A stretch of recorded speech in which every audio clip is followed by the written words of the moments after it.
News room live തുടരുകയാണ്. ഇന്നലെ പിറന്നത് നിരവധി വോട്ടിംഗ് റെക്കോർഡുകൾ. സംസ്ഥാനത്ത് ഏറ്റവും കൂടുതൽ ആളുകൾ വോട്ട് ചെയ്ത തെരഞ്ഞെടുപ്പാണ് ഇന്നലെ പൂർത്തിയായത്.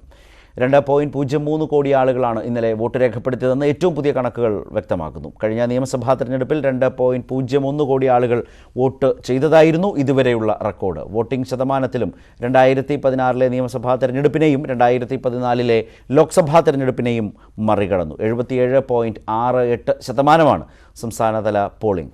2014 ഇത് 73.98ഉം 2016 77.28ഉം ആയിരുന്നു. പോളിംഗ് ശതമാനം ഉയർന്നതോടെ വലിയ ആത്മവിശ്വാസത്തിലാണ് LDFും UDFും. പ്രതീക്ഷകൾ മറികടക്കുന്ന വിജയമുണ്ടാകുമെന്ന് ഇരുമുന്നണികളും പറയുമ്പോൾ അക്കൗണ്ട് തുറക്കുമെന്ന് ഉറപ്പിക്കുകയാണ് BJP. വിവരങ്ങളുമായി ആദ്യം തിരുവനന്തപുരത്ത് നിന്ന് TG സജിത്ത് ചേരുന്നു. ഒപ്പം ചർച്ചയിൽ നിരീക്ഷണങ്ങളുമായി ശ്രീ ജോസഫ് C. മാത്യു തുടരും. BJP നേതാവ് ശിവൻകുട്ടി ചർച്ചയിൽ പങ്കെടുക്കുന്നു. കോൺഗ്രസ് നേതാക്കളെയും LDF നേതാക്കളെയും പ്രതീക്ഷിക്കുകയും ചെയ്യുന്നു. സജിത്തിലേക്ക് ആദ്യം. സജിത്ത്, ഈ വിധം പോളിംഗ് ശതമാനത്തെ പിൻപറ്റിയുള്ള മുന്നണികളുടെ ഒരു വിലയിരുത്തൽ, ഒരു പ്രാഥമിക വിലയിരുത്തൽ എങ്ങനെയാണ്? നിശ്ചയമായും വളരെ കാര്യമായൊരു വിലയിരുത്തലിലേക്ക് പോകുന്നൊരു ദിവസമാണിന്ന് നേതാക്കളെ സംബന്ധിച്ച്. പ്രാഥമികമായി അവരുടെ ഒരു വിലയിരുത്തൽ എങ്ങനെയാണ് മുന്നണികളെ?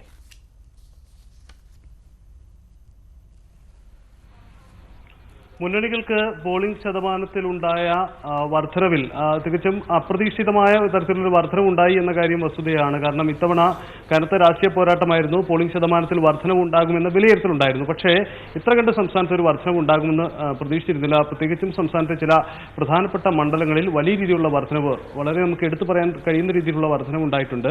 ഇത് പൊതുവിൽ രാഷ്ട്രീയ പാർട്ടികൾക്കും ഒരു അമ്പരപ്പുണ്ടാക്കിയിട്ടുണ്ട്. കണക്കെടുപ്പുകൾക്ക് അപ്പുറത്തേക്ക് സാഹചര്യങ്ങൾ മാറ്റുമോ എന്ന ഒരു ആശങ്കയും അവർക്കുണ്ട്.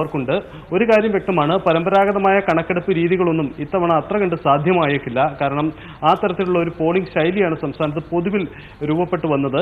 എന്നിരുന്നാൽ തന്നെയും ഉയർന്ന പോളിംഗ് തങ്ങൾക്ക് അനുകൂലമെന്ന് 3 രാഷ്ട്രീയ നേതൃത്വങ്ങളും ഒരുപോലെ അവകാശപ്പെടുന്നുണ്ട്. തങ്ങളുടെ 3 ശാക്തിക മേഖലകളിലും ഒക്കെ തന്നെ കൂടുതൽ ആൾക്കാരെ എത്തിച്ചു. അതിന്റെ പ്രതിഫലനമാണ് ഉണ്ടായത് എന്നതൊക്കെ തന്നെയാണ് അവരുടെ വിലയിരുത്തൽ. ഇനി തുടർ ചർച്ചകളിൽ വ്യക്തമാവേണ്ട ഒരു സാഹചര്യം, എന്തുകൊണ്ടാണ് സംസ്ഥാനത്ത് ഇത്ര കണ്ട് പോളിംഗ് ശതമാനം ഉണ്ടായത്, അതിന്റെ സാഹചര്യം എന്താണ്, ഏതൊക്കെ ഘടകങ്ങളാണ് ഇതിന് പിന്നിൽ പ്രവർത്തിച്ചത് എന്നത് സംബന്ധിച്ചുള്ള കൂടുതൽ പഠനങ്ങൾ വേണ്ടിവരും. ശബരിമലയാണോ, അതല്ലെങ്കിൽ രാഹുൽ ഗാന്ധിയുടെ കടന്നുവരവാണോ, കേന്ദ്ര സർക്കാരിനെതിരെയുള്ള വിധിയെഴുത്തൽ സംബന്ധിച്ച് അതിന്റെ രാഷ്ട്രീയ പ്രാധാന്യം തിരിച്ചറിഞ്ഞുകൊണ്ടുള്ള ജനങ്ങളുടെ ഒരു ഇടപെടലാണോ, എന്ത് കാരണമാണ് ഇതിന് കാരണമായത് എന്ന് തുടർ ചർച്ചകൾ വേണ്ടിവരും. എന്തായാലും തെക്കൻ കേരളത്തിലെ ചില മണ്ഡലങ്ങളിലെങ്കിലും നേരിയ രീതിയിൽ വടക്കൻ കേരളത്തെ അപേക്ഷിച്ചുള്ള വർധനവ് കൂടിയുണ്ട്. സ്വാഭാവികമായും അത് ശബരിമലയ്ക്ക് കാരണമെന്ന് BJP അടക്കം അവകാശപ്പെടുന്നുണ്ട്. പക്ഷേ അത് അങ്ങനെയല്ലെന്ന് ഇടതു കേന്ദ്രങ്ങളും പറയുന്നുണ്ട്. എന്തായാലും വോട്ടിംഗ് ശതമാനത്തിലെ വർധനവ് തങ്ങൾക്ക് അനുകൂലമെന്ന ഉറച്ച വിശ്വാസത്തിൽ തന്നെയാണുള്ളത്. ശ്രദ്ധേയമായ ഒരു കണക്ക്, ഒരു നിരീക്ഷണം ഇന്ന് പുതിയ പോളിംഗ് ശതമാനം സംബന്ധിച്ച് നമുക്ക് പറയാൻ കഴിയും. ഒന്ന്, വടക്കൻ കേരളത്തിൽ അങ്ങ് കാസർഗോഡ് മുതൽ തൃശൂർ വരെയുള്ള എല്ലാ മണ്ഡലങ്ങളിലും 10 ലക്ഷത്തിലധികം വോട്ടുകൾ ഒരു ലോക്സഭാ മണ്ഡലത്തിൽ പോൾ ചെയ്യപ്പെട്ടു എന്ന ശ്രദ്ധേയമായ ഒരു നിരീക്ഷണവുമുണ്ട്. അങ്ങനെ ലോക്സഭാ മണ്ഡലത്തിൽ ഇത്തവണത്തെ പോളിംഗ് ശതമാനത്തിൽ വടക്കൻ കേരളത്തിൽ വളരെ സജീവമായ ഒരു ഇടപെടൽ ഉണ്ടായി എന്ന കാര്യത്തിൽ തർക്കമില്ല. തെക്കൻ കേരളത്തിലേക്ക് വരുമ്പോൾ പ്രധാനമായും നമുക്ക് 2 മണ്ഡലങ്ങൾ ചൂണ്ടി പറയേണ്ടി വരും. അതിലൊന്ന് തിരുവനന്തപുരവും മറ്റൊന്ന് പത്തനംതിട്ടയുമാണ്. തിരുവനന്തപുരത്ത് വലിയ രീതിയിലുള്ള പോളിംഗ് ശതമാനത്തിൽ വർധനവുണ്ടായി. പത്തനംതിട്ടയിലേക്ക് വരുമ്പോഴാട്ടെ അത് ഏകദേശം 10%-ലധികം 2014 അപേക്ഷിച്ചുള്ള ഒരു വർധനവിലേക്ക് കാര്യങ്ങൾ മാറുന്നു. ഇതൊക്കെ ഏതൊക്കെ ഘടകങ്ങളുടെ അടിസ്ഥാനത്തിലാണ് എന്ന ഒരു പൊതു ചർച്ചയും തുടർ ചർച്ചകളും പഠനങ്ങളുമാണ് ആവശ്യം. എന്തായാലും ഒരു കാര്യം ഉറപ്പാണ്, രാഷ്ട്രീയ പാർട്ടികളുടെ പരമ്പരാഗതമായ അവരുടെ ശൈലിയും കണക്കെടുപ്പുകളൊന്നും ഇത്തവണ അസാധ്യമായിരിക്കും. അതുകൊണ്ട് ഒരു വിലയിരുത്തലേക്ക് പോകാൻ കഴിയില്ല. അത് അവർ തന്നെ, രാഷ്ട്രീയ പാർട്ടികളും വിലയിരുത്തുന്ന ഒരു കാര്യവുമാണ്. എന്തായാലും ആകാംക്ഷ ഇപ്പോഴും നിലനിൽക്കുകയാണ്. 23-ന്റെ ജനവിധി അറിയുമ്പോൾ മാത്രമേ ഈ ആകാംക്ഷ വ്യക്തത ഉണ്ടാവുകയുള്ളൂ എന്ന ഒരു പൊതു സാഹചര്യമാണ് നിലവിലുള്ളത്. നിലവിൽ പുറത്തു വരുന്ന പോളിംഗ് ശതമാനത്തിലും മാറ്റമുണ്ടാകും. ഇന്ന് ഉച്ചയോടുകൂടി തന്നെ പോസ്റ്റൽ ബാലറ്റിന്റെ അടക്കം കണക്കെടുപ്പ് വരുന്നതോടെ ഇതിലും മാറ്റമുണ്ടാകും. ശരി, സജിത്താണ് സൂചിപ്പിച്ചത്. ഇപ്പോൾ 78% എത്തി നിൽക്കുകയാണ് പോളിംഗ് ശതമാനം. ഉച്ചയോടുകൂടി അന്തിമമായ വിലയിരുത്തൽ തെരഞ്ഞെടുപ്പ് കമ്മീഷനിൽ നിന്ന് വരും.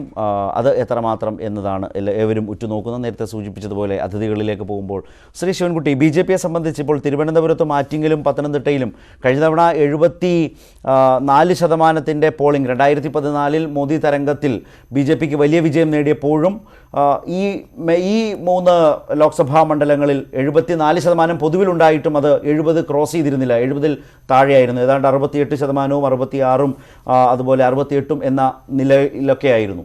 ഇപ്പോൾ വന്നിട്ടുള്ള ഈ മാറ്റം, അത് യഥാർത്ഥത്തിൽ അതിൻ്റെ ഒരു വലിയ ഗുണഭോക്താക്കൾ BJP ആകും എന്നൊരു വിലയിരുത്തലാണോ നിങ്ങൾ മുന്നോട്ട് പോകുന്നത്? BJPയെ സംബന്ധിച്ചിടത്തോളം ഈ തെരഞ്ഞെടുപ്പ് വളരെ നിർണായകമായിരുന്നു കേരളത്തിൽ. പ്രത്യേകിച്ചും ശബരിമല വിഷയം വന്നതിന് ശേഷം ശബരിമല വിശ്വാസികളുടെ മനസ്സിലുണ്ടാക്കിയിട്ടുള്ള വലിയ മുറിവേൽപ്പ് അത് വലിയ തെരഞ്ഞെടുപ്പിലെ പ്രധാനപ്പെട്ട ചർച്ചാ വിഷയം തന്നെയായിരുന്നു. അതുകൊണ്ട് തന്നെ ഞങ്ങൾക്ക് വലിയ ആത്മവിശ്വാസമുണ്ട്. തിരുവനന്തപുരം പാർലമെൻറ്റ് അടക്കം ഈ വോട്ടിംഗ് ശതമാനം വർദ്ധിച്ചതിൻ്റെ പിന്നിൽ ശബരിമല വിശ്വാസികളുടെ കൂട്ടത്തോടു കൂടിയിട്ടുള്ള വോട്ടിങ്ങിൽ പങ്കുചേർന്നത് വളരെ വ്യക്തമായി മനസ്സിലാക്കാൻ സാധിച്ചിട്ടുണ്ട് എന്നുള്ളതാണ് ഞങ്ങളുടെ നിരീക്ഷണം. ശരി, അതിനൊരു മറു സാധ്യത കൂടിയില്ലേ? ഇപ്പോൾ ശബരിമല ഒരു അടിയൊഴുക്കാണോ എന്ന് ചോദിക്കുമ്പോൾ അതിന് ഈ നാമജപ പ്രതിഷേധവും ശബരിമല വിധിയോടുള്ള പ്രതിഷേധവും മാത്രമല്ല അടിയൊഴുക്ക്. അതിനെതിരായ ആ പ്രതിഷേധത്തെ തുടർന്ന് കേരളത്തിൽ രൂപപ്പെട്ട ഇടതുമുന്നണിയും സർക്കാരും ഒക്കെ എടുത്തൊരു നിലപാടുണ്ട്. സ്ത്രീ സമത്വത്തിൻ്റെയും നവോത്ഥാനത്തിൻ്റെയുമായ ചില പ്രവർത്തനങ്ങളും പ്രക്രിയയും സംഭവിച്ചിട്ടുണ്ട്. അതും അടിയൊഴുക്കിൻ്റെ ഒരു ഭാഗമാണ്. ഒരു ഭാഗം മാത്രമല്ല, ഈ രണ്ട് തരം പ്രശ്നങ്ങളാണ് അതിനുള്ളത്. അപ്പോൾ അങ്ങനെയുമായി കൂടെ സ്ത്രീകളുടെ ഒരു വലിയ സാന്നിധ്യമാണ് ഈ വോട്ടർമാരുടെ നീണ്ട നിരയിൽ കണ്ടത്. ആ സ്ത്രീ സാന്നിധ്യമെല്ലാം നിങ്ങൾ പറയും പോലെ മാത്രമാകണമെന്നുമില്ലല്ലോ, മറിച്ചുമാകാനുള്ളൊരു വലിയ സാധ്യതയില്ലേ? അതിനെ BJP തള്ളിക്കളയുകയാണ്. അല്ല ശരത്തെ, ഇതിനകത്തൊരു പ്രധാനപ്പെട്ട കാര്യം, ഈ ശബരിമല വിഷയവുമായി ബന്ധപ്പെട്ട സമരങ്ങളിൽ ഏറ്റവും കൂടുതൽ പങ്കാളികളായത് സ്ത്രീ വിഭാഗമാണ്. സ്ത്രീ സമൂഹമാണ് ഏറ്റവും കൂടുതൽ ഞങ്ങൾ നടത്തിയിട്ടുള്ള നാമജപ സമരത്തിൽ പങ്കുചേർന്നിട്ടുള്ളത്. അപ്പോൾ വനിതാ മതിലോ? അല്ല, വനിതാ മതിലിന്റെ സ്ത്രീകളായിരുന്നു. അല്ല വനിതാ മതിൽ ഒരു ഗവൺമെന്റ് സംഘടിപ്പിച്ചതാണ്. ആര് സംഘടിപ്പിച്ചാലും ഈ കണ്ട 600 കിലോമീറ്റർ ദൂരം ഈ വെയിലും കൊണ്ട് വന്ന് നിന്നത് സ്ത്രീകളാണ്. അപ്പോൾ ഞാൻ ചോദിച്ചത്രേ ഉള്ളൂ. അതിൽ ആരുമാവട്ടെ, ഞാൻ അടിയൊഴുക്കിൽ BJPക്കോ LDFനോ എന്ന നിലയിലല്ല എൻ്റെ ചോദ്യം.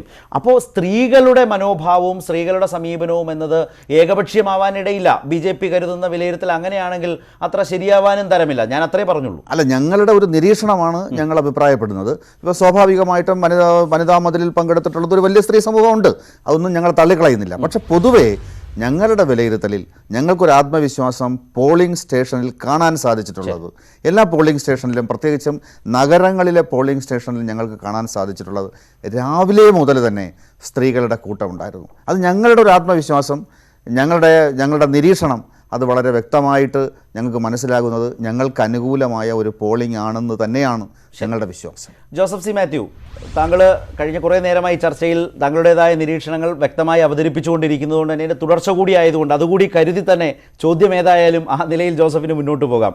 ഞാൻ ഉദ്ദേശിക്കുന്നത് ഇപ്പോൾ ശിവൻകുട്ടിയോട് ചോദിച്ചതുപോലെ തിരുവനന്തപുരം, പത്തനംതിട്ട, ആറ്റിങ്ങൽ കൂടി ഞാൻ അതിൻ്റെ കൂടി ചേർക്കുകയാണ്. കാരണം പോളിംഗ് ശതമാനത്തിൽ വന്ന വർധനവുള്ളതുകൊണ്ട്. അങ്ങനെ മണ്ഡലങ്ങൾ വേർതിരിച്ച് പരിശോധിച്ചാൽ ജോസഫ് സി മാത്യു ഈ 3 മണ്ഡലങ്ങളെ ഉയർന്ന പോളിംഗ് ശതമാനത്തെ ഏതൊക്കെ നിലകളിൽ വിലയിരുത്തും? ഞാൻ മുമ്പ് പറഞ്ഞല്ലോ, സ്ത്രീകളുടെ വലിയ സാന്നിധ്യമുണ്ട്. അതിന് BJPയുടേതായ ഒരു പ്രതീക്ഷ നൽകുന്ന ഘടകമുണ്ട്, മറുവാദവുമുണ്ട്. ഈ പശ്ചാത്തലത്തിൽ നിന്നുകൊണ്ട് ഈ തെരഞ്ഞെടുപ്പിലെ ഈ 3 മണ്ഡലങ്ങൾ തിരുവനന്തപുരം, പത്തനംതിട്ട, ഒപ്പം ആറ്റിങ്ങലും ഞാൻ ചേർത്ത് പറയുകയാണ്. കഴിഞ്ഞ തവണ 68.7 ആയിരുന്നു. അതുകൊണ്ടാണ് അങ്ങനെ ചേർത്ത് പറയുന്നത്.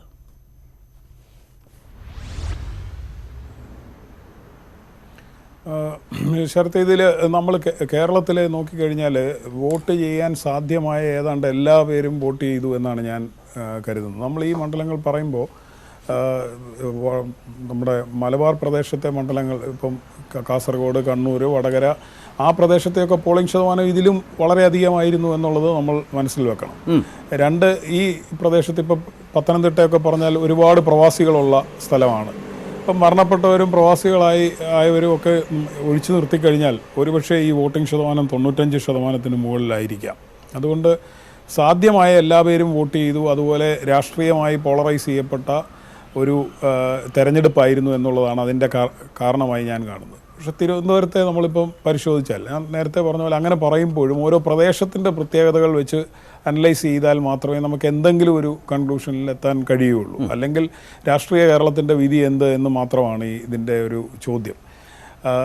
തിരുവനന്തപുരത്ത് നമ്മൾ നോക്കിയാൽ ആ പാറശാല, കോവളം, നെയ്യാറ്റിൻകര ആ പ്രദേശത്താണ് ഏറ്റവും ശക്തമായ പോളിംഗ് ഉണ്ടായിട്ടുള്ളത്.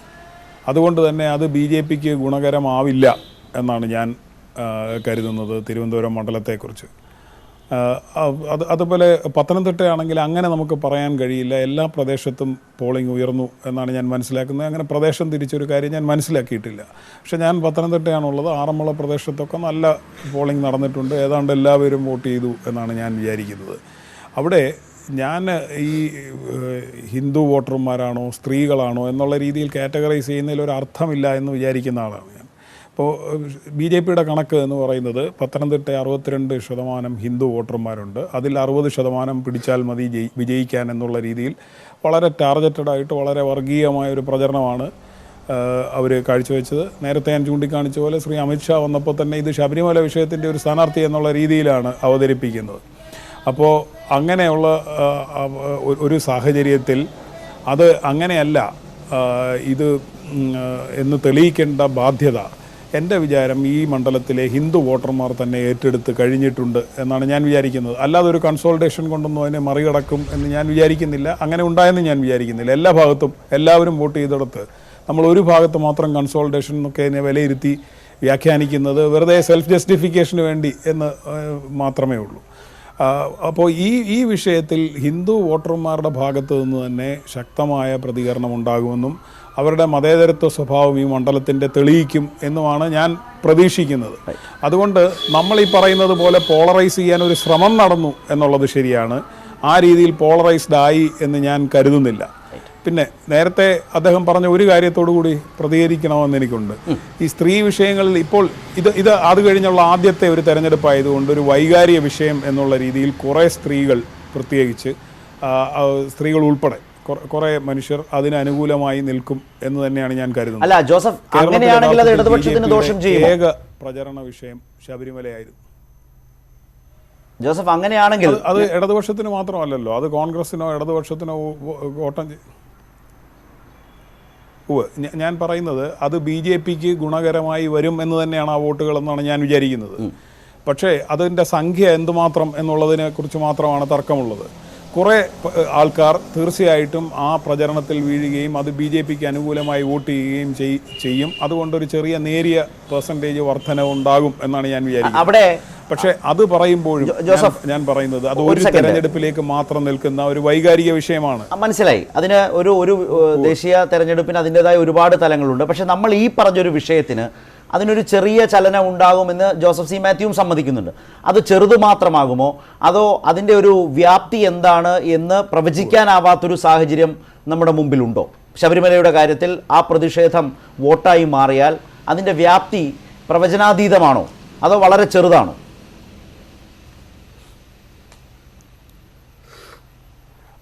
ശരത്തെ, അത് ഞാൻ കൃത്യമായി പറയാം. ഇത് തെരഞ്ഞെടുപ്പ് കഴിഞ്ഞ ഘട്ടത്തിൽ നമ്മൾ ഊഹാപോഹങ്ങൾ പറയുന്നതിൽ വലിയ കാര്യമില്ല. ഞാൻ എൻ്റെ ധാരണ അത് വളരെ ചെറിയ ശതമാനമായിരിക്കും. മണ്ഡലത്തിലെ ജനങ്ങളുടെയും കേരളത്തിലെ ഹിന്ദു മതവിശ്വാസികളുടെയും മതേതര സ്വഭാവത്തിൽ എനിക്ക് യാതൊരു സംശയവുമില്ല. പക്ഷേ അതിനെ ഫ്ലെയർ അപ്പ് ചെയ്യാനും ഇപ്പോൾ ഞാൻ പറയാമല്ലോ, വീടാന്തരം കയറി ഇപ്പോൾ എൻ്റെ തന്നെ പല സുഹൃത്തുക്കളോട് ഞാൻ സംസാരിക്കുമ്പോൾ ഇതൊരു അയ്യപ്പൻ്റെ ബ്രഹ്മചര്യത്തെ ബാധിക്കുമെന്നൊന്നും അവർ കരുതുന്നില്ല ഈ പ്രചരണത്തിലുള്ള. പക്ഷേ അതേ സമയത്ത് മുഖ്യമന്ത്രി പാപ്പാത്തിച്ചോലയിൽ കുരിശ് വന്നപ്പോൾ നിയമം ഒരു വഴിക്ക് പോകണമെന്ന് പറഞ്ഞു. ഇവിടെ മറിച്ചൊരു തീരുമാനമെടുത്തു. അതുകൊണ്ട് ഈ ഒരു വിഭാഗത്തിനെതിരായിട്ട് ഭരണകൂടത്തിൻ്റെ ഭാഗത്തു നിന്ന് ഒരു ഡബിൾ സ്റ്റാൻഡേർഡ്സ് ഉണ്ട് എന്നൊക്കെയുള്ള ഒരു ക്യാമ്പയിൻ വളരെ ബോധപൂർവമായി വീടാന്തരം കയറി നടത്തിയിട്ടുണ്ട്. അത് ചെറിയൊരു ഇമ്പാക്റ്റൊക്കെ പലരുടെ ഇടയിലും ഉണ്ടാക്കിയിട്ടുമുണ്ട്. പക്ഷേ അത് പറയുമ്പോൾ തന്നെ ഞാൻ പറയാൻ വന്ന ഒരു കാര്യം കൂടി പറയട്ടെ ശരത്. ഇത് ലോങ് റണ്ണിൽ BJP-ക്ക് തന്നെ ഭയങ്കര കൗണ്ടർ പ്രൊഡക്റ്റീവായി മാറും എന്നാണ് ഞാൻ വിചാരിക്കുന്നത്. കാരണം ഇത്രത്തോളം സ്ത്രീ വിരുദ്ധമായ, വെറുതെ ആചാരം എന്നൊന്നും പറഞ്ഞിട്ട് കാര്യമില്ല. യഥാർത്ഥത്തിൽ എന്താണ് ആർത്തവം എന്ന് പറയുന്നത്? 15 വയസ്സ് മുതൽ 50 വയസ്സുള്ള കാലയളവ് എന്ന് പറയുന്നത് യഥാർത്ഥത്തിൽ സ്ത്രീത്വം എന്നാണ് ഇവർ പറയുന്നത്. സ്ത്രീത്വം മാറ്റി നിർത്തപ്പെടേണ്ട ഒന്നാണ് എന്ന് പ്രചരിപ്പിച്ച ഒരു പാർട്ടിക്ക്, അതിന് കൂട്ടുനിന്ന UDF-ന് കേരളത്തിനോട് ലോങ് റണ്ണിൽ തീർച്ചയായിട്ടും വലിയ വലിയ മറുപടികൾ പറയേണ്ടി വരും. ഇപ്പോൾ നടക്കുന്ന ഒരു ഇമോഷണൽ വിഷയം എനിക്ക് മനസ്സിലാവുന്നില്ല. ഞാൻ താങ്കളിലേക്ക് വരാം. ശിവൻകുട്ടി, ഇതാണ് ഇതിലെ പ്രശ്നം. കേരളത്തിൻ്റെതായ ചില പ്രത്യേകതകളുണ്ട്. എനിക്കൊന്ന് പ്രചരണത്തിൻ്റെ അവസാന കാലത്ത് സാമൂഹ്യ മാധ്യമങ്ങളൊക്കെ താങ്കളൊക്കെ ശ്രദ്ധിച്ചിട്ടുണ്ടോ എന്ന് എനിക്കറിയില്ല. ഇപ്പോൾ ജോസഫ് പറഞ്ഞതുപോലെ അതിശക്തമായ പ്രചരണം, അതിശക്തമായ വാദഗതികൾ ഉയർന്നിട്ടുണ്ട്. എന്തിനു വേണ്ടി ഈ തെരഞ്ഞെടുപ്പിൽ വോട്ട് ചെയ്യണം, എന്ത് നിലപാടിന് വേണ്ടി നിൽക്കണം എന്ന നിലയിലൊക്കെ വന്നിട്ടുണ്ട്. നിങ്ങൾ പ്രതീക്ഷിക്കുന്ന ഈ പ്രതിഷേധ വോട്ട് എന്നത് വളരെ ചെറുതാകും എന്നാണ് ജോസഫിൻ്റെ ഒരു വാദം. അതേസമയം കേരളത്തിലെ ഹൈന്ദവ സമൂഹത്തെ വർഗീയമായി ധ്രുവീകരിക്കാനുള്ള നിങ്ങളുടെ ശ്രമത്തിനെ നിങ്ങളത് പരസ്യമാക്കിയിട്ടുണ്ട്. പക്ഷേ അതിന് എതിരായ ഒരു ഹൈന്ദവ മതേതര ബോധം അത് പല തെരഞ്ഞെടുപ്പിലും ഇടതുപക്ഷത്തിന് അനുകൂലമായി കേരളത്തിൽ കണ്ടിട്ടുമുണ്ട്. അത് ചിലപ്പോൾ ഒരുപക്ഷെ ഇടത് വലത് മുന്നണികൾ വിഭജിച്ചെടുത്തേക്കാം നേട്ടം. നിങ്ങൾ ഉദ്ദേശിക്കുന്ന നേട്ടം അതുകൊണ്ട് അക്കൗണ്ട് തുറക്കുക എന്ന നിലയിൽ സംഭവിക്കില്ല എന്ന പ്രബലമായ വിശ്വാസമാണ് ജോസഫ് പ്രതിനിധീകരിക്കുന്നത്. അല്ല, അതിനകത്ത് ജോസഫിൻ്റെ ചില വാദങ്ങളോട് എനിക്ക് യോജിക്കാൻ കഴിയുന്നില്ല. കാരണം കേരളത്തിലെ ഹിന്ദു സമൂഹത്തിനെ ഒരിക്കലും വർഗീയവൽക്കരിക്കാൻ കഴിയില്ല. കാരണം അങ്ങനെ അല്ലല്ല, അത് ജോസഫ് പറഞ്ഞ അഭിപ്രായത്തിനോട് എനിക്ക് നല്ല വിയോജിപ്പാണ്. കാരണം അങ്ങനെ ഹിന്ദു സമൂഹത്തിനെ വർഗീയവൽക്കരിക്കാനൊന്നും ആരും ശ്രമിച്ചിട്ടില്ല. അങ്ങനെ BJPയുടെ ഭാഗത്തു നിന്നോ സംഘപരിവാർ പ്രസ്ഥാനങ്ങളുടെ ഭാഗത്തു നിന്നോ ഹിന്ദു സമൂഹത്തിനെ വർഗീയവൽക്കരിക്കാൻ ഒരു കാലഘട്ടത്തിലും ശ്രമിച്ചിട്ടില്ല.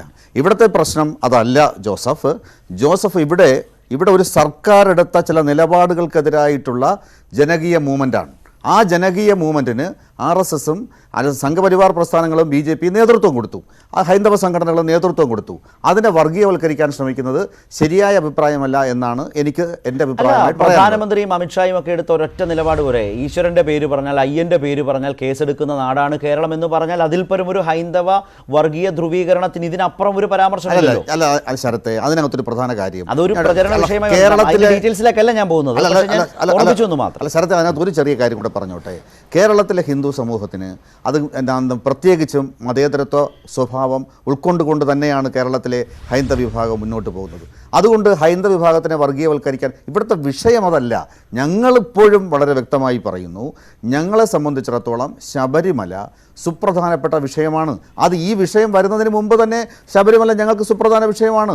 ദേശീയ തീർത്ഥാടന കേന്ദ്രമാക്കി മുന്നോട്ട് കൊണ്ടുപോകണം എന്ന് ആലോചിക്കുന്ന പ്രസ്ഥാനമാണ്. അപ്പോൾ അതുകൊണ്ട് ഞങ്ങളെ സംബന്ധിച്ചിടത്തോളം ശബരിമല എന്ന് പറയുന്നത് ഈ വിഷയത്തിൽ മാത്രമല്ല, എന്നും ശബരിമല ഞങ്ങൾക്ക് സുപ്രധാനപ്പെട്ട വിഷയം തന്നെയാണ്. ശബരിമല വിഷയം ഞങ്ങൾ ഉയർത്തിക്കൊണ്ട് തന്നെ മുന്നോട്ട് പോകും. അതിന്റെ വിജയം അല്ല, അതിൻ്റെ ഒരു ചെറിയ വികാര പ്രകടനമല്ല ഇത്. ഇതിനകത്ത് ഞാൻ ഒരു പക്ഷേ ജോസഫ് പറഞ്ഞ അതിൻ്റെ അളവ് ചിലപ്പോൾ ഒരു പക്ഷേ നമുക്ക് മനസ്സിലാക്കാൻ ചിലപ്പോൾ ബുദ്ധിമുട്ടുണ്ടാകും. പക്ഷെ കേരളത്തിലെ പ്രത്യേകിച്ചും തെക്കൻ ഭാഗത്തെ പത്തനംതിട്ടയും തിരുവനന്തപുരവും ഒക്കെ ഹൈന്ദവ വിശ്വാസികളുടെയും ഭക്തജനങ്ങളുടെയും നേരത്തെ ജോസഫ് പറഞ്ഞല്ലേ, മറ്റ് ചില വാർത്തകളിലേക്ക് കൂടെ പോകുന്നു. 62% വരുന്ന ഹൈന്ദവ വോട്ട്, ഇപ്പോൾ പത്തനംതിട്ട ഉദാഹരണത്തിന്, ആ 62%ൻ്റെ മഹാഭൂരിപക്ഷവും സ്വന്തമാക്കി വിജയിക്കാം എന്ന് കരുതുന്ന ഒരു വിലയിരുത്തൽ തന്നെ അപക്വമായ ഒന്നല്ലേ? കേരളം പോലൊരു സംസ്ഥാനത്ത് അത് ഒട്ടും സാധ്യമല്ലാത്തതാണ്. ആ നിലയിൽ വിലയിരുത്തലുകൾ വരുന്നത് തന്നെ പത്തനംതിട്ടയിൽ നിങ്ങളുടെ വിജയസാധ്യതയെ കുറയ്ക്കുന്നത് തന്നെയല്ലേ? അല്ല, അത് ഞാൻ ചോദിച്ചോട്ടെ, ഞങ്ങളുടെ എല്ലാ രാഷ്ട്രീയ പ്രസ്ഥാനങ്ങൾക്കും ഒരു വോട്ട് ബാങ്ക് ബേസ് ഉണ്ട്. ആ ബേസ് എന്ന് പറയുന്നതിൽ ഹിന്ദു വോട്ട് ബാങ്ക് ഞങ്ങളുടെ ഒരു ബേസ് തന്നെയാണ്. ഞങ്ങൾ ആ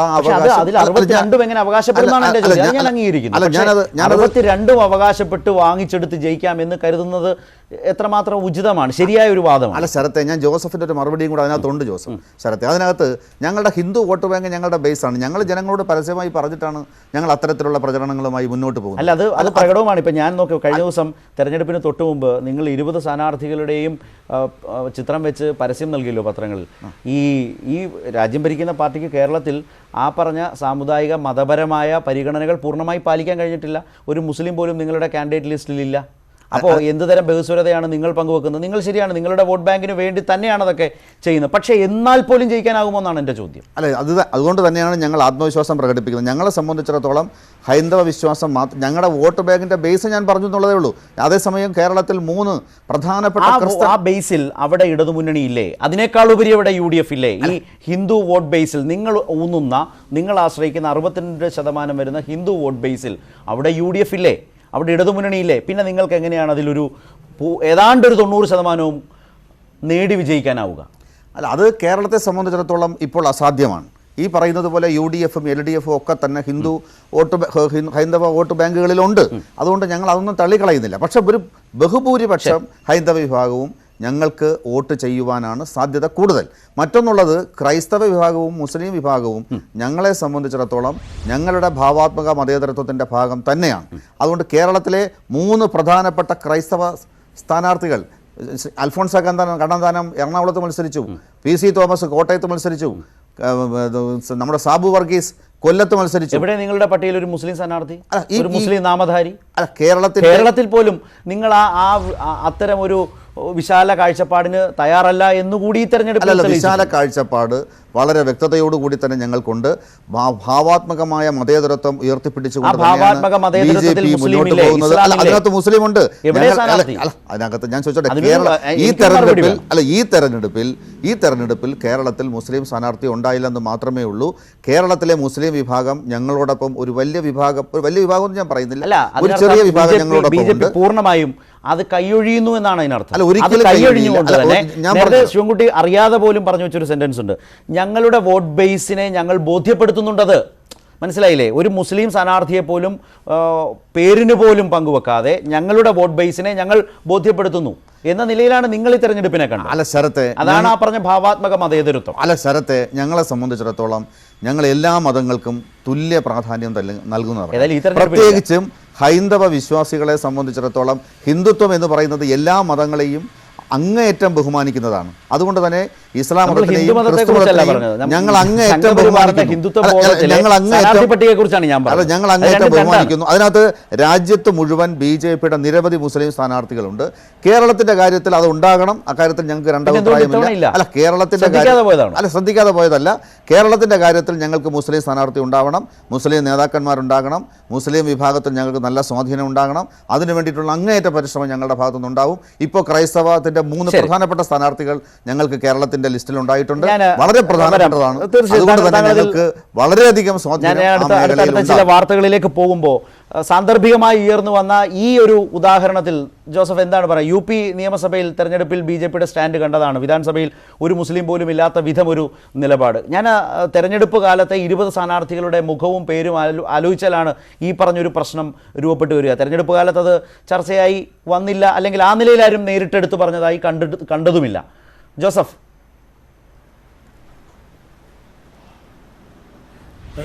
ശരത്, ഇപ്രാവശ്യം ഇവർ ചെയ്തത് എന്താണ്? ഇവർ യഥാർത്ഥത്തിൽ ഒരു ബിംബം, പാകിസ്ഥാൻ മുസ്ലിം എന്ന് പറഞ്ഞ ഒരു ദേശവിരുദ്ധ ബിംബം സൃഷ്ടിച്ചുകൊണ്ട് തീർത്തും വർഗീയമായ ക്യാമ്പയിനിലേക്ക് പോവുകയാണ് ചെയ്തത്.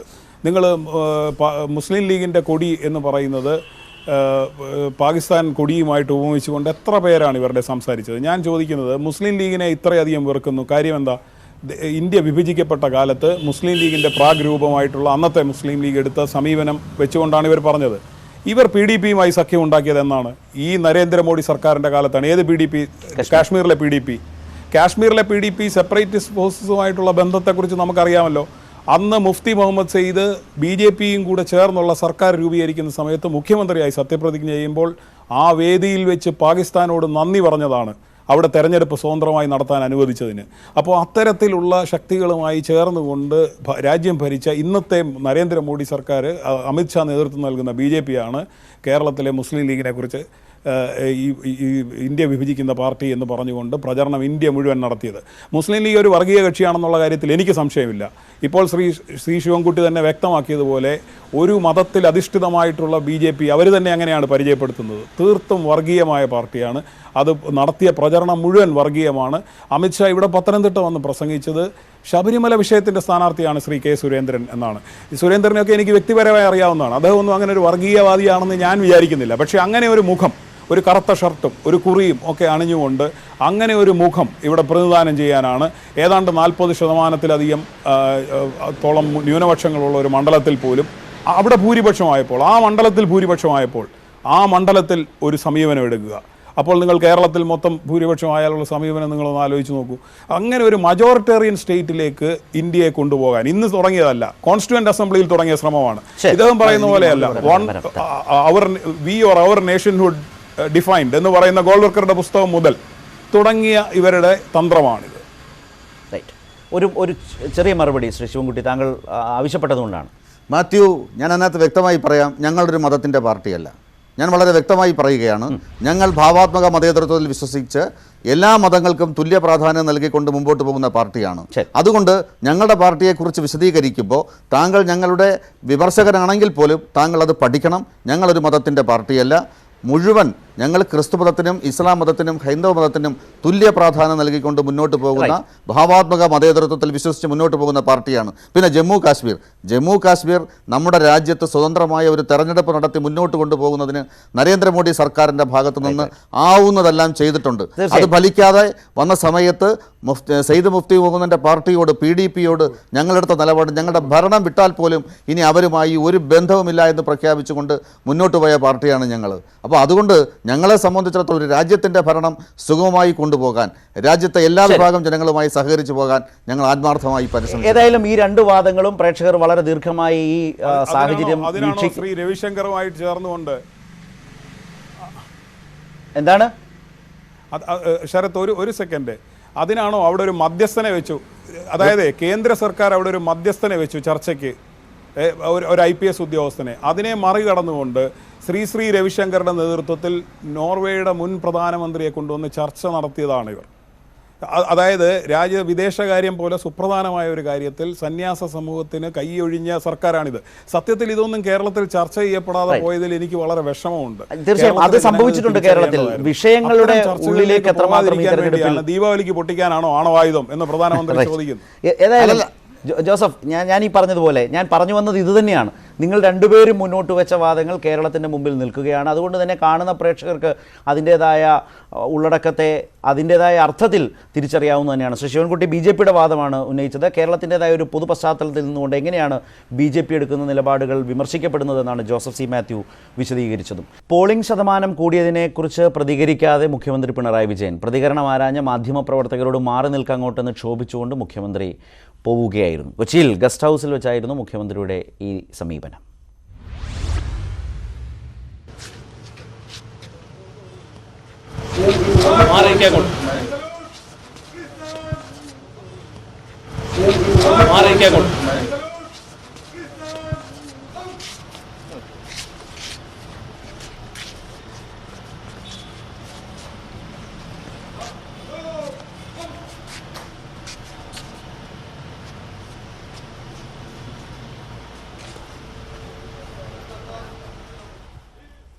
പോളിംഗ് ശതമാനം കൂടിയതുകൊണ്ട് LDFന് നഷ്ടമാകുമെന്ന് പറയാൻ കഴിയില്ലെന്ന് മുന്നണി കൺവീനർ A. വിജയരാഘവൻ. കൂടുതൽ പേർ വോട്ട് ചെയ്യാൻ എത്തിയതാണ് പോളിംഗ് വർദ്ധിക്കാൻ കാരണം. ശബരിമല ഈ തെരഞ്ഞെടുപ്പിൽ ചർച്ചാ വിഷയമായിട്ടില്ലെന്നും A. വിജയരാഘവൻ ന്യൂസ് 18നോട് പറഞ്ഞു.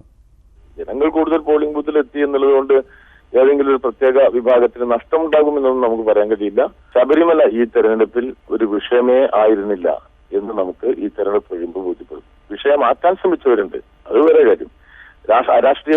രാഷ്ട്രീയ നിലപാടിന്റെ കുറവ് കാരണം ഈ വർഗീയവൽക്കരിക്കാനുള്ള ശ്രമം നടത്തിയവരാണ്. അത് ഒരു കോൺഗ്രസ് പങ്കുവച്ചിട്ടുണ്ട്, BJP പങ്കുവച്ചിട്ടുണ്ട്. അവർക്ക് രണ്ടു കൂട്ടർക്കും മനസ്സിലാകാൻ പോകുന്ന ഒരു കാര്യം, കേരളം ഇത്തരം പ്രവർത്തനങ്ങൾക്കൊപ്പം നിൽക്കില്ല. കേരളം അതിനേക്കാൾ ഉയർന്ന വിധാനത്തിൽ ചിന്തിക്കുന്നവരാണ് മലയാളി എന്ന് നമുക്ക് മനസ്സിലാക്കാൻ കഴിയും.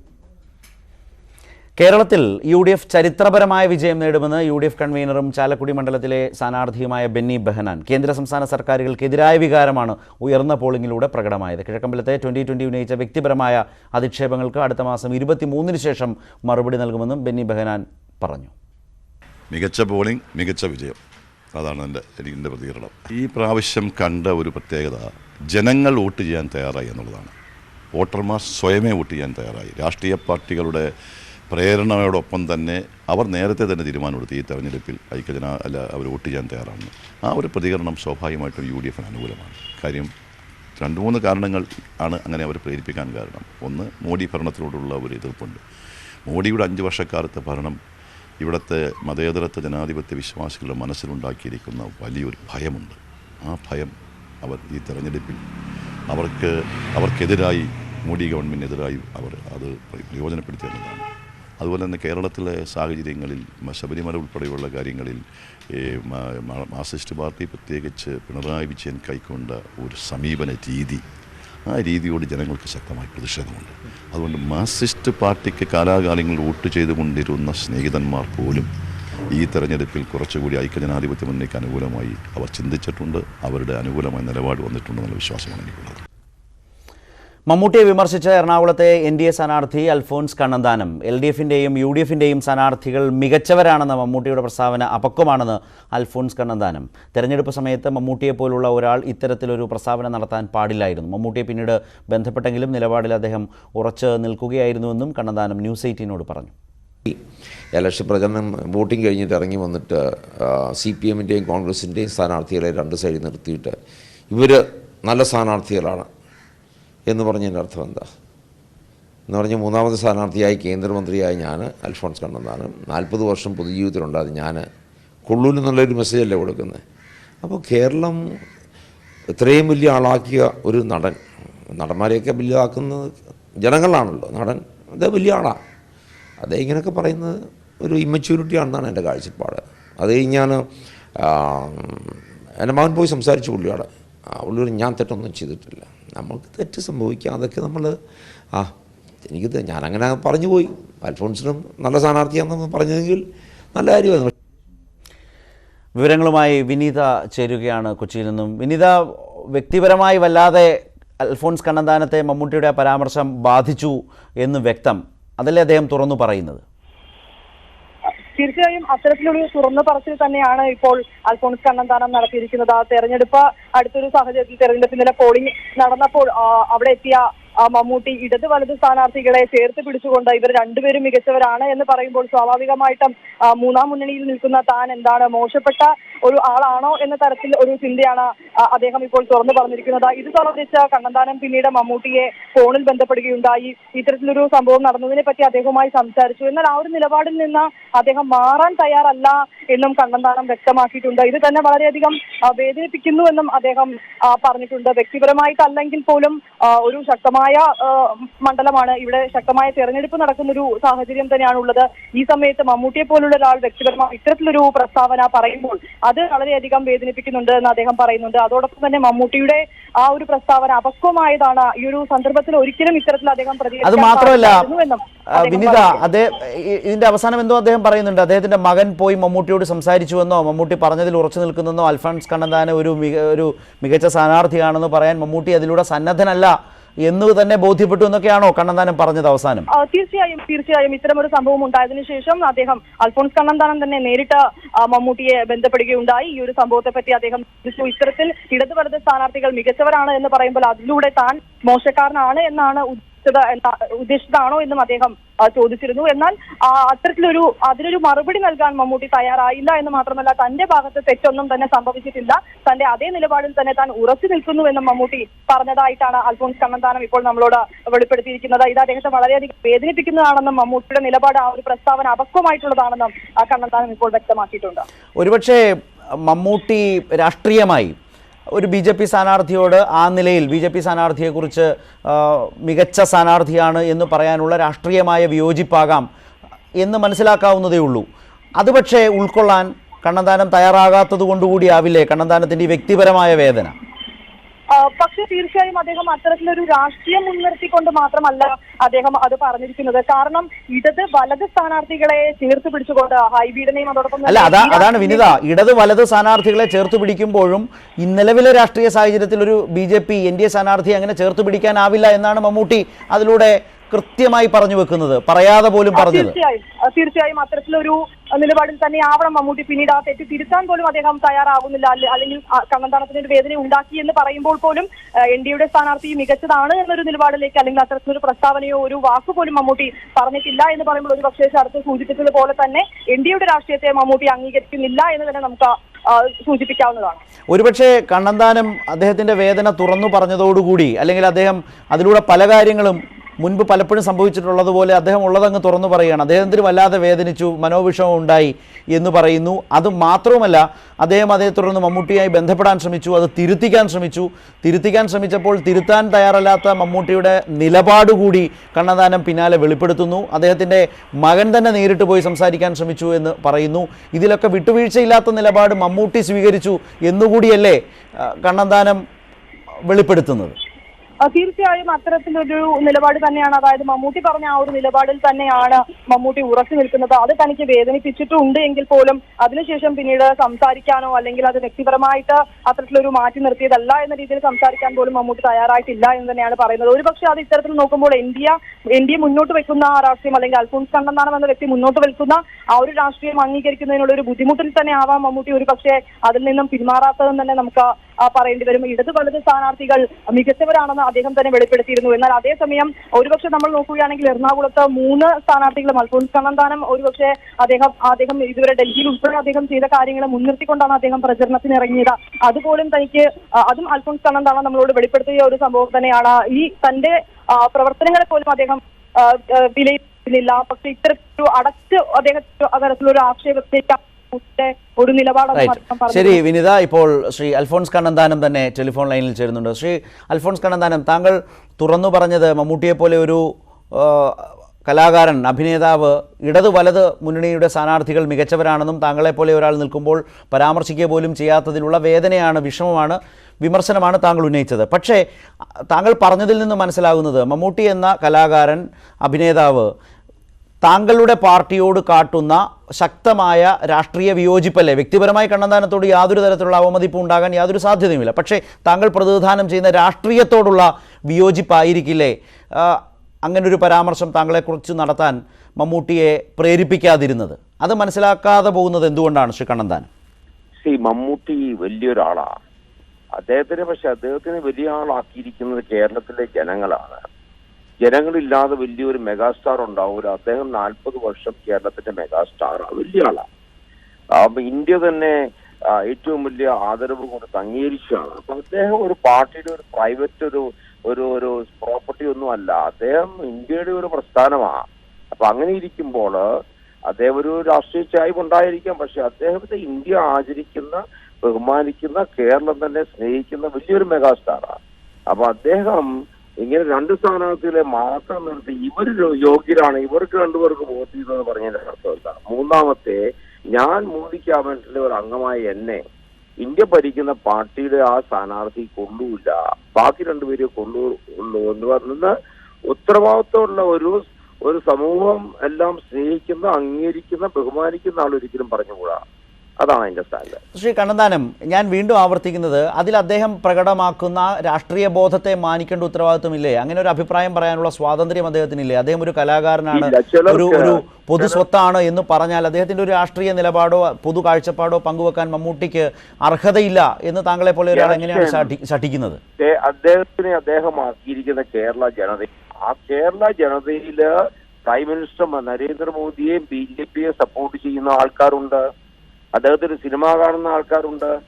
അപ്പൊ അദ്ദേഹത്തിന് ആക്കിയിരിക്കുന്ന ഇടതുമാലം മാത്രമല്ല, ഈ കേരളത്തിലെ പ്രധാനമന്ത്രി നരേന്ദ്രമോദിയെ സപ്പോർട്ട് ചെയ്യുന്ന ആൾക്കാരും അദ്ദേഹത്തെ ബഹുമാനിക്കുകയും സ്നേഹിക്കുകയും അദ്ദേഹത്തിനെ ഒരു സ്റ്റാർ ആക്കിയിരിക്കുന്നു. ആയിക്കോട്ടെ, അതറിയാത്ത ആളാവില്ലല്ലോ അദ്ദേഹം. എന്നിട്ടും അദ്ദേഹത്തിന്റെ അഭിപ്രായം പറയുന്നുവെങ്കിൽ നിർഭയമായ അഭിപ്രായം പറയാനുള്ള ഒരു കലാകാരന്റെ സ്വാതന്ത്ര്യമായി അതിനെ കണ്ടുകൂടെ? അല്ലല്ല, പിന്നെ നമ്മൾ പിന്നെ ആ ചോദ്യം ചോദിച്ചിട്ട് കാര്യമില്ല. ഞാൻ പറഞ്ഞു കഴിഞ്ഞു, അദ്ദേഹം ആക്കിയിരിക്കുന്ന കേരളത്തിലെ ജനങ്ങളാ. കേരളത്തിലെ ജനങ്ങളിൽ 1%, അത് എത്ര ശതമാനമാണെന്ന് ഞാനിപ്പോ പറയുന്നില്ല, നല്ലൊരാൾക്കാരും പ്രധാനമന്ത്രി മോദിയെ സപ്പോർട്ട് ചെയ്യുന്ന ആൾക്കാരും അദ്ദേഹത്തിന് വോട്ട് ചെയ്യുന്ന ആൾക്കാരും അതിലുപരി വോട്ട് ചെയ്യുന്നില്ലെങ്കിൽ പോലും മോദി നല്ലൊരു പ്രധാനമന്ത്രിയാണെന്ന് പറയുന്നത്. ഞാൻ ആ ക്യാബിനറ്റിനോട് അംഗം, ഇയാള് കൊണ്ടുമില്ല, ബാക്കി 2 പേരെ കൊണ്ടുകൊണ്ടെന്ന് രാവിലെ വോട്ടിങ്ങിന്റെ ദിവസം ഇറങ്ങി വന്നിട്ട് ബാക്കി ചാനലിനോടൊക്കെ പറയുക എന്നുള്ളത് തീർച്ചയായിട്ടും അത് ഇമ്മച്യൂരിറ്റിയാണ്. അതാണ് എന്റെ സ്റ്റാൻഡ്. മമ്മൂട്ടി തിരുത്തണമെന്നാണോ? അല്ല, മമ്മൂട്ടി ഇങ്ങനെ പോയി സംസാരിച്ചു. ഇന്നലെ എന്റെ മകൻ അദ്ദേഹത്തിന്റെ വീട്ടിൽ പോയി അദ്ദേഹത്തിന് ദീർഘമായിട്ട് സംസാരിച്ചു. ഇവിടെയാണ് ചിലരുടെയൊക്കെ എനിക്കൊരു തെറ്റ് പറ്റിയെന്ന് പറയാൻ അദ്ദേഹത്തിന് പറഞ്ഞു, മമ്മൂട്ടിയോട് പറഞ്ഞു, നിങ്ങളെ പറ, ഓക്കെ കണ്ണന്താനവും സ്ഥാനാർത്ഥിയാണ്, നല്ല സ്ഥാനാർത്ഥിയാണെന്ന് പോയില്ല, ഞാൻ തെറ്റൊന്നും ചെയ്തിട്ടില്ല, ഞാൻ അങ്ങനെ പറയുള്ളൂ എന്ന് പറഞ്ഞു. അവർ ദീർഘമായിട്ട് സംസാരിച്ചു പുള്ളിയോട് എന്റെ മകൻ പോയിട്ട്. അപ്പോൾ ആ സ്ഥാനിൽ തന്നെ നിൽക്കുന്നു. അപ്പോൾ തെറ്റ് തിരുത്താൻ ചിലർ തയ്യാറുമല്ല, തെറ്റ് ചെയ്തു എന്നാൽ അത് അംഗീകരിക്കാൻ തയ്യാറായില്ല. ഇതൊക്കെ ശരിയല്ല.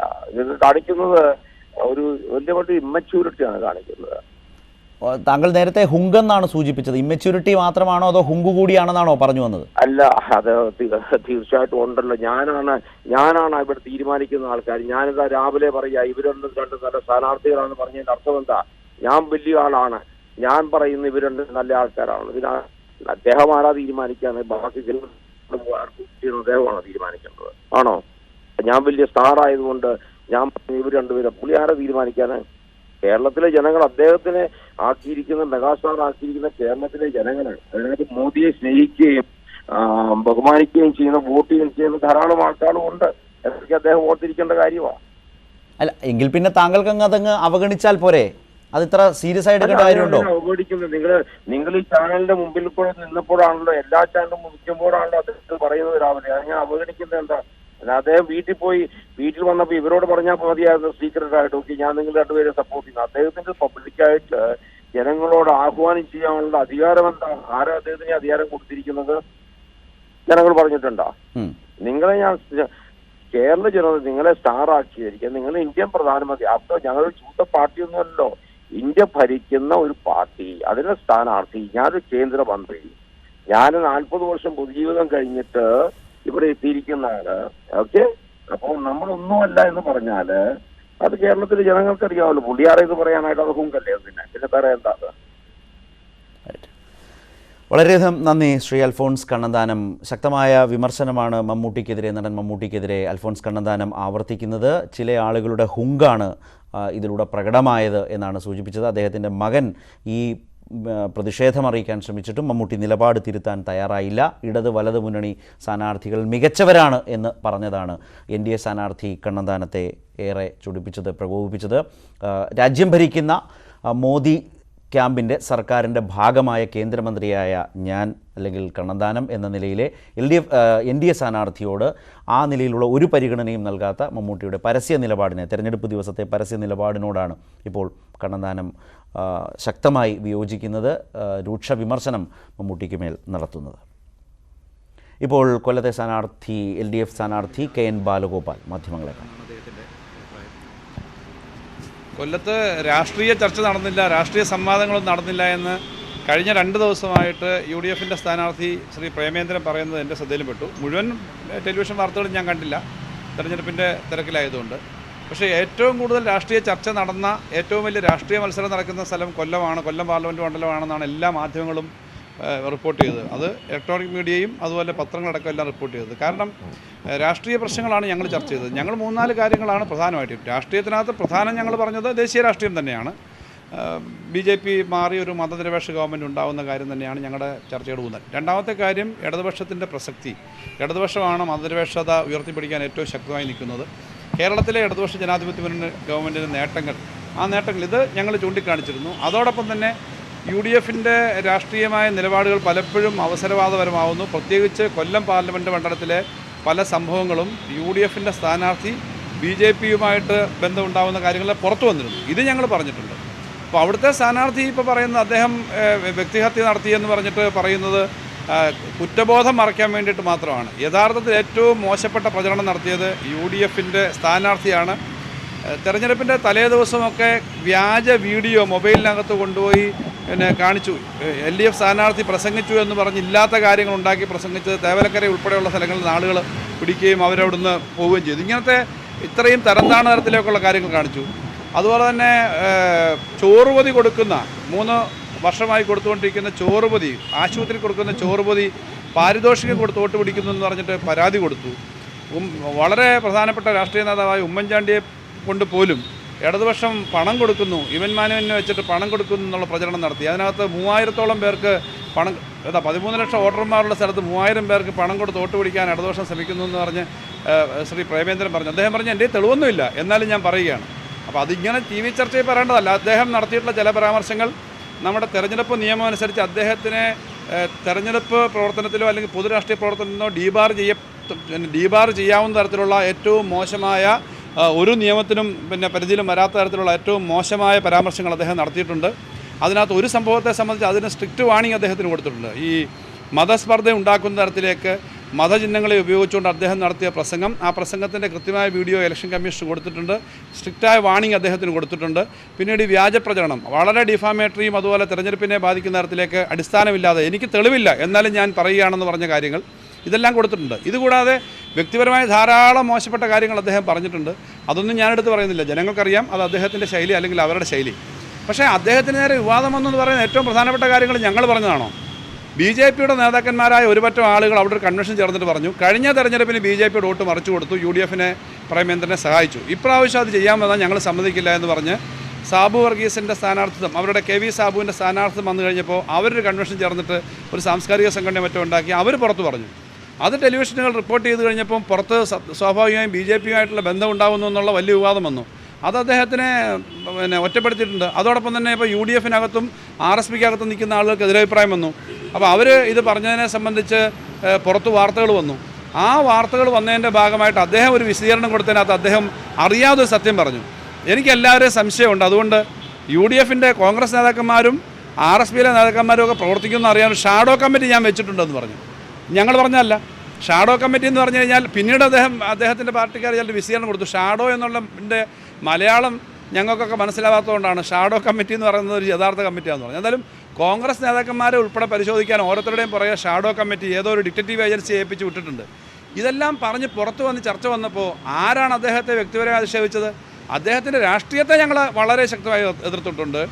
അദ്ദേഹം MP എന്ന നിലയിൽ വേണ്ടത്ര വികസന പ്രവർത്തനങ്ങൾക്ക് നേതൃത്വം കൊടുത്തിട്ടില്ല എന്നുള്ള കാര്യം, ഇല്ലാതാക്കാൻ ശ്രമിച്ച കാര്യങ്ങളാണ് അദ്ദേഹം പറഞ്ഞതെന്നുള്ളത് ഞങ്ങൾ പറഞ്ഞിട്ടുണ്ട്. അത് രാഷ്ട്രീയമായി അന്നും പറയും.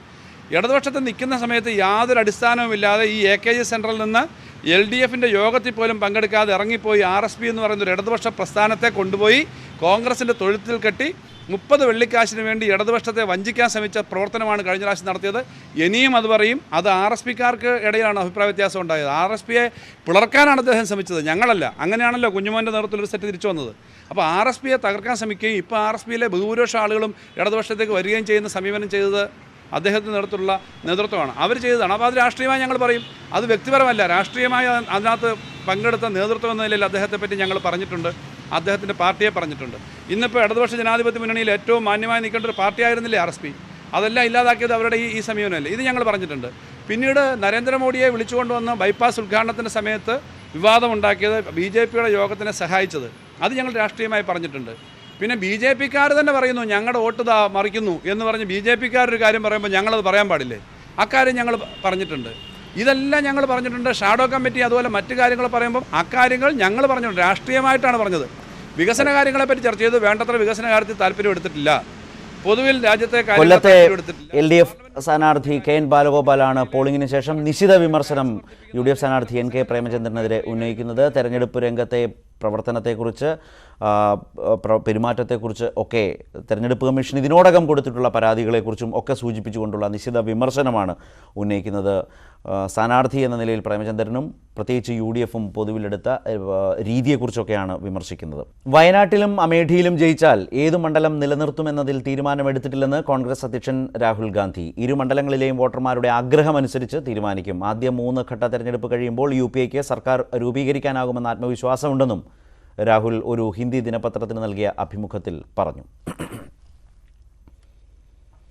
ചീഫ് ജസ്റ്റിസിനെതിരായ ലൈംഗികാരോപണം ഉന്നയിച്ച യുവതിക്ക് സുപ്രീം കോടതിയുടെ ആഭ്യന്തര അന്വേഷണ സമിതിയുടെ നോട്ടീസ്. ജസ്റ്റിസ് SA ബോബ്ഡെയുടെ അധ്യക്ഷതയിലുള്ള 3-അംഗ സമിതിക്ക് മുമ്പാകെ ഹാജരാകാൻ ആവശ്യപ്പെട്ടാണ് നോട്ടീസ്.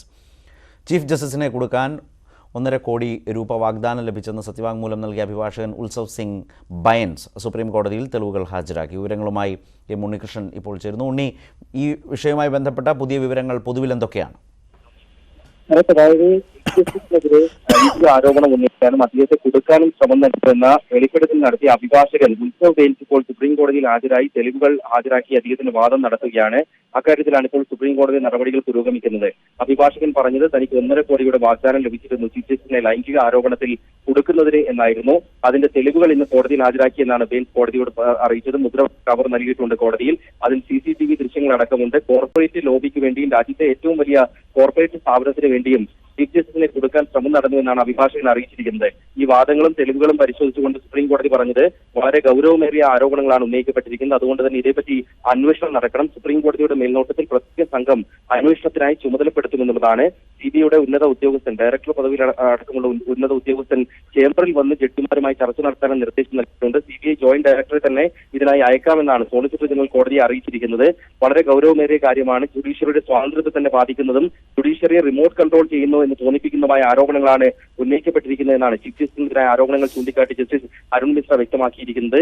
അദ്ദേഹത്തെ കുടുക്കാൻ ശ്രമം നടന്നു എന്ന കാര്യമാണ് പ്രധാനമായും പരിശോധിക്കുന്നത്. ഇന്നലെ തന്നെ സുപ്രീം കോടതി ചീഫ് ജസ്റ്റിസിനെതിരെ ലൈംഗിക ആരോപണം ഉന്നയിച്ച യുവതിക്ക് നോട്ടീസ് അയച്ചിരുന്നു. അവരുടെ വാദം വ്യത്യസ്തമായി കേൾക്കാൻ തീരുമാനിച്ചിരുന്നു. അത് ജസ്റ്റിസ് എസ് എ ബോബ്ഡെയുടെ അധ്യക്ഷതയിലുള്ള 3-അംഗ സമിതി പരിഗണിക്കും.